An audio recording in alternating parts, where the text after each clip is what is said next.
আসসালামু আলাইকুম এভরিওয়ান, সবাই কেমন আছো? আশা করি ভালো আছো। আলহামদুলিল্লাহ আমিও ভালো আছি। আজকে রান্না করব দেশি মুরগি নতুন আলু দিয়ে ঝোল ঝোল। তার সাথে একটু নিজের গল্পও বলি, রান্নাও হোক, একটু গল্পও বলা হোক। কথায় আছে না যে বাড়াবাড়ি যতই সাজাও নিজের হবে না, তেমনি কোনো স্বামীর মনের মধ্যে যদি অন্য নারীর বসবাস থাকে তবে যতই ভালোবাসা দেও সে তোমার আপন হবে না। শুধু অন্য নারীর শুধু সুগন্ধ পাওয়া তো কোনো দিনও তোমাকে ভালো লাগবে না। এটা আসলে একদম বাস্তব কথা, আমি তার প্রমাণ। একটু ভালো থাকতে একটু ভালো করতে স্বামীকে বিদেশ পাঠিয়েছিলাম, কিন্তু বিদেশে থাকতে থাকতে স্বামীর চোখ ফুটে গেছে, এজন্য এখন আর ভালো নেই।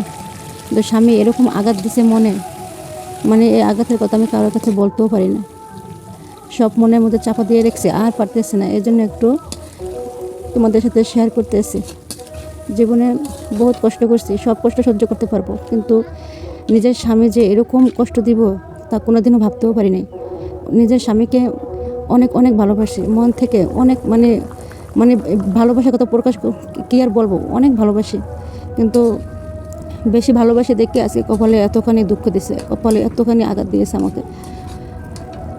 আমাদের এখানে একটা এখানে একটা কি হইতেছে, গান মাইক বাজতেছে, কথা ভালো করে আসতেছে না, বোঝা যাচ্ছে না।